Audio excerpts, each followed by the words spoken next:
Dear students, class 11th accountancy topic accounting equation. Students, accounting equations are लेखांकन समीकरण. Accounting equation है assets equal to liability plus capital. यानी business में जितना आपका एसेट्स होगा उतना ही लायबिलिटी और कैपिटल होगा. स्टूडेंट्स आपको बताया गया था लायबिलिटी क्या होता है, कैपिटल क्या होता है. कैपिटल को ओनर्स फंड बोलते हैं. Which amount is invested by the proprietor in the business that is called capital. Which amount is taken from other person like bank, friends, relative that are called liabilities. तो business में जितना assets होगा उसी के equal liability plus capital होंगे. यानी ये दोनों मिलाकर के कैपिटल और लायबिलिटी एसेट्स के बराबर होंगे. यही बेसिक अकाउंटिंग इक्वेशन है, यही लेखांकन समीकरण है. चाहे कितने भी तरह के आप ट्रांजेक्शन कर लो, कितना ही बड़ा बिजनेस कर रहे हैं, जितने भी तरह के बिजनेस ट्रांजेक्शन होंगे उस total area assets equal to liability plus capital भी होगा. इसको हम लोग एक एग्जाम्पल के माध्यम से समझते हैं, क्वेश्चन के माध्यम से समझते हैं. इसको करने का तरीका यही होता है, कोई भी बिजनेस ट्रांजेक्शन को अकाउंटिंग इक्वेशन में लिखने का तरीका यही होता है कि सबसे पहले आप कॉलम क्रिएट करते हैं.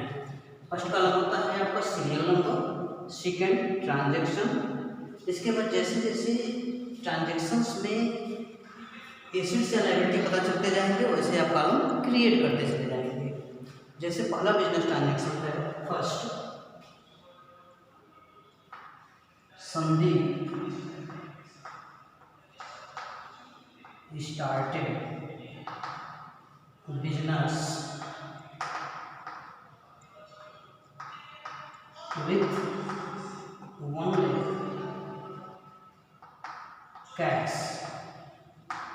संदीप 1 लाख रुपए से बिजनेस स्टार्ट किया. आपको इसको अकाउंटिंग इक्वेशन में लिखने हैं. तो स्टूडेंट संदीप 1 लाख रुपए से बिजनेस स्टार्ट कर रहा है. बिजनेस में 1 लाख कैश आ रहा है, मीन्स 1 लाख एसेट्स आ रहा है. तो आप एसेट साइड में एक कैश का कॉलम जनरेट करेंगे और लिखेंगे कैश, और कैश के नीचे 1 लिखेंगे. यानी बिजनेस में 1 लाख रुपए से बिजनेस स्टार्ट किया है. तो बिजनेस में 1 लाख कैश आए. बिजनेस में जितना कैश रहेगा उतना ही कैपिटल भी रहेगा. तो आप कैपिटल के नीचे 1 लाख लिखेंगे. स्टूडेंट्स, अब आप देखेंगे बिजनेस में एसेट्स भी 1 लाख है और कैपिटल भी 1 लाख है. लायबिलिटी अभी 0 है क्योंकि किसी अदर पर्सन को पेमेंट नहीं करना है. कैपिटल ये बिजनेस अपने पास से, बिजनेसमैन अपने पास से लगाया है. अब आप इस ट्रांजेक्शन को क्लोज कर दीजिए. इस ट्रांजेक्शन को अकाउंटिंग इक्वेशन में लिख दीजिए. क्लोज कर देते हैं.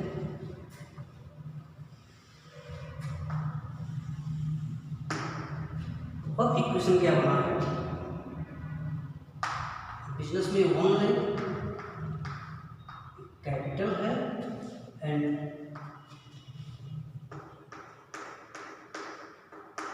बिजनेस में 1 लाख एसेट्स और 1 लाख कैपिटल है. सेकेंड बिजनेस ट्रांजेक्शन को देखते हैं. Purchase furniture for cash 5,000. Students, 5,000 रुपये का फर्नीचर परचेज किया गया. बिजनेस में 5,000 रुपये का फर्नीचर परचेज किया गया, वो भी कैश में परचेज किया गया है, नकद परचेज किया गया है. इसका इफेक्ट क्या होगा, कैश से 5,000 कम हो जाएंगे क्योंकि नकद फर्नीचर खरीद रहे हैं. ऐसे में कैश 5,000 से कम हो जाएगा. तो अब कैश से 5,000 माइनस कर देंगे. बदले में इसके अगेंस्ट में बिजनेस में आ क्या रहा है, फर्नीचर खरीद रहे हैं, फर्नीचर आ रहा है. फर्नीचर हमारा एसेट्स है तो एसेट साइड एक कॉलम जनरेट करेंगे फर्नीचर का. यहाँ लिख लेंगे फर्नीचर प्लस फर्नीचर. पहले फर्नीचर 0 था और फर्नीचर 5,000 का. यानी 5,000 कैश बिजनेस से बाहर गया, उसके अगेंस्ट में 5,000 का फर्नीचर बिजनेस में आया. इस अकाउंटिंग ट्रांजेक्शन की एंट्री हो गई है, अकाउंटिंग इक्वेशन में हम लोग लिख दिए। अब इसको क्लोज कर देते हैं।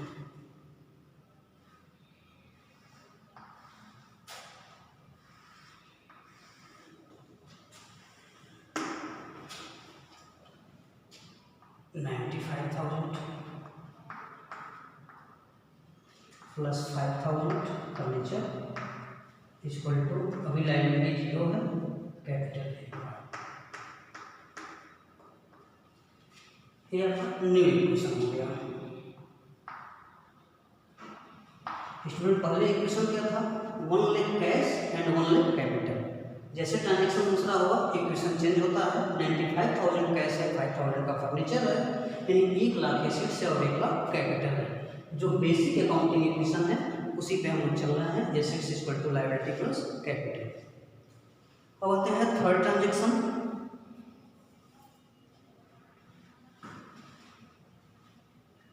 Purchase goods,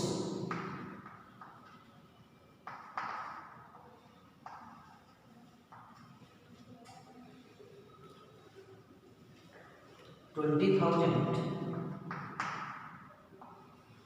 for cash. Students अब इसको अकाउंटिंग इक्वेशन में लिखना है। 20,000 का गुड्स नगद परचेज किया गया है। जब नगद परचेज किया गया है तो कैश कम हो जाएगा, तो आप कैश से 20,000 माइनस करेंगे, माइनस 20,000।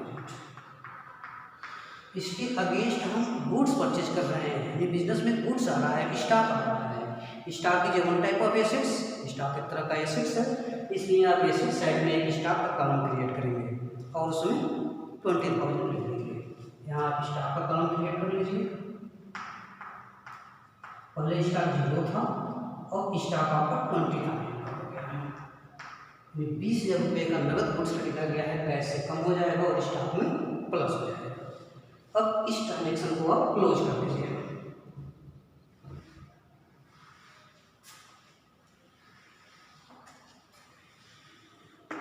इसकी बैलेंसिंग करते हैं।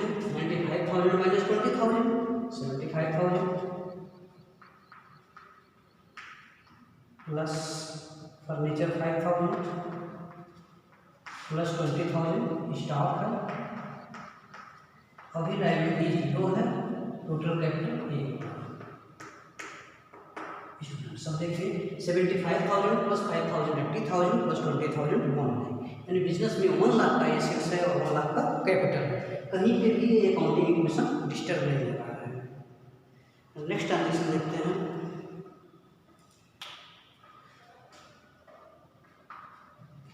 परचेज गुड्स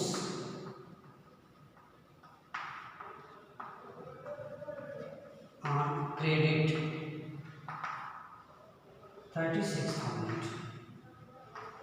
36,000 का गुड्स क्रेडिट परचेज किया गया है, उधार परचेज किया गया है। स्टूडेंट्स जब गुड्स उधार परचेज करेंगे तो कैश नहीं कम होगा, क्योंकि नगद खरीदेंगे तब कैश कम होगा। यहाँ पे क्रेडिट परचेज किया जा रहा है, यानी स्टॉक में 36,000 का गुड्स आ रहा है, तो आप स्टॉक में 36,000 प्लस कर लेंगे।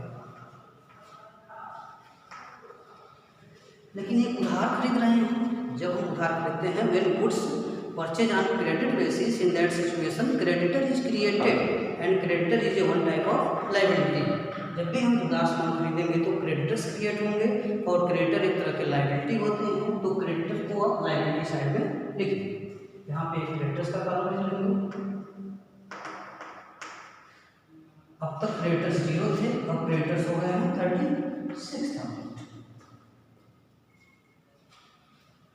स्टूडेंट एक बार और देखिए, 36,000 का गुड्स क्रेडिट परचेज कर रहे हैं, उधार परचेज कर रहे हैं, तो स्टॉक में 36,000 इंक्रीज हो जाएगा।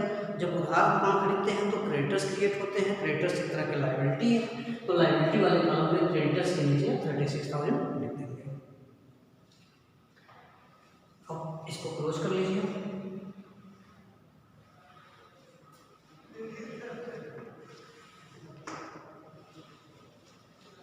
$75,000 प्लस 5,000 प्लस 56,000 इक्वल टू 36,000 आपके क्रेडिटर्स हैं प्लस 1 लाख कैपिटल। ये आपका न्यू इक्वेशन हो गया। टैली कर लीजिए। 75,000 प्लस 5,000 80,000 प्लस 56,000, तो 1,36,000 और इधर भी 1,36,000 है। जितना एसेट्स उतना ही लायबिलिटी प्लस कैपिटल है। एक ट्रांजेक्शन और देखते हैं। रेंट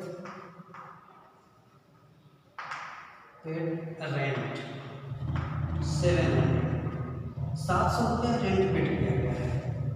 एक बिजनेस ट्रांजेक्शन है, किसी को 700 रुपये रेंट पेड किया गया है, तो कैश से 700 माइनस हो जाएगा, -700। इसके अगेंस्ट में कुछ आ नहीं रहा है। हमने किसी को रेंट पेड किया, तो ऐसे में जब कैश से कम होगा तो कैपिटल से भी कम हो जाएगा। अब इस ट्रांजेक्शन को भी क्लोज करते हैं।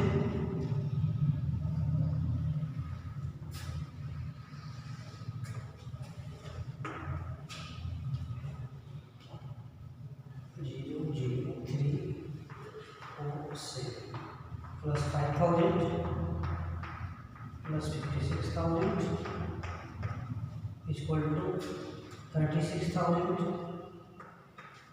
प्लस 99,300। स्टूडेंट्स, ये आपका न्यू इक्वेशन हुआ। इसको भी एडिट करेंगे तो एसेट्स जितना होगा उतना ही लायबिलिटी प्लस कैपिटल होगा। One more transaction,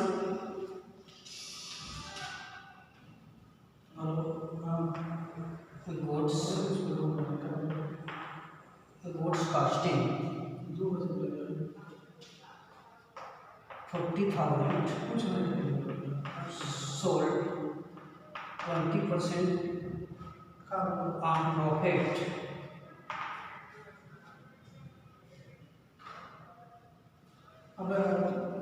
students, goods casting 40,000 40,000 रुपये का गुड्स बेच रहे हैं, उसकी लागत 40,000 रुपये है, उसको 20% प्रॉफिट पे बेच रहे हैं। इसको आपको अकाउंटिंग इक्वेशन में लिखने हैं। अब देखिए 40,000 रुपये का सामान 20% प्रॉफिट पे बिक रहा है, तो 40,000 का 20% आप निकालेंगे तो 8,000 आएगा। यानी कि 40,000 का गुड्स 48,000 में बिक रहा है, नगद बिक रहा है, कैश आ रहा है, तो उस कैश को आप कैश में प्लस कर लेंगे। यहाँ 48,000 आप प्लस कर लेंगे। अब देखिए 40,000 का गुड्स बिक रहा है, यानी स्टॉक से 40,000 रुपये का सामान बाहर जा रहा है, तो आप स्टॉक से 40,000 माइनस कर लेंगे। स्टूडेंट्स, अब देखिए 40,000 का गुड्स 48,000 में बिका, यानी 8,000 प्रॉफिट हुआ। Student, profit always increase capital, यानी प्रॉफिट हमेशा कैपिटल को बढ़ा देता है और लॉस कैपिटल को कम कर देता है। यहाँ पे 8,000 प्रॉफिट है, 40,000 का गुड्स 48,000 में नगद बिका, इसलिए कैश में प्लस कर दिए हैं। 8,000 प्रॉफिट हो रहा है, प्रॉफिट कैपिटल को इंक्रीज कर देगा, तो आप कैपिटल में 8,000 प्लस करेंगे।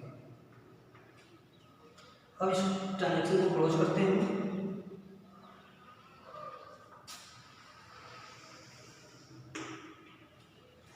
इसको ऐड कर लीजिए 003 1,22,300 प्लस 5,000 प्लस 56 से 40 माइनस करेंगे 16,000 इक्वल टू 36,000 प्लस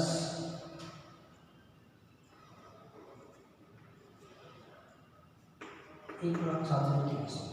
स्टूडेंट्स, ये आपका हो गया फाइनल इक्वेशन। जब क्वेश्चन समाप्त होता है, लास्ट ट्रांजेक्शन के बाद जब आप बैलेंसिंग करते हैं, तो नीचे आप लिखेंगे फाइनल इक्वेशन। शुरू में लिखेंगे आप इक्वेशन, उसके बाद सब न्यू इक्वेशन होता चला जाएगा और लास्ट में फाइनल इक्वेशन। यदि आप इसकी एडिंग करते हैं, एसेट साइड की एडिंग करते हैं, तो ये इक्वल होगा लायबिलिटी प्लस कैपिटल के। यही बेसिक अकाउंटिंग इक्वेशन है। बिजनेस में कितना भी ट्रांजैक्शन हो, लेकिन ये इक्वेशन नहीं बदलेगा। जितना बिजनेस में एसेट्स रहेगा उतना ही लायबिलिटी प्लस कैपिटल होंगे। स्टूडेंट्स, अकाउंटिंग के कुछ बेसिक टर्म हैं जो आपको वीडियो सेंड किए गए हैं और सेंड कर दिए जाएंगे। उसके बाद आपके यही चैप्टर नंबर 6 अकाउंटिंग इक्वेशन से आप न्यूमेरिकल पोर्शन स्टार्ट होता है, इसको करने का प्रयास करिए। ये आपका क्वेश्चन नंबर 130 के वर्ग का। क्वेश्चन नंबर 2 आप करने का प्रयास करिए, इलस्ट्रेशन करने का प्रयास करिए। अगर कहीं पे कोई दिक्कत है तो उसको पर्सनल व्हाट्सएप पे आप सेंड कर दीजिए। Okay, thank you.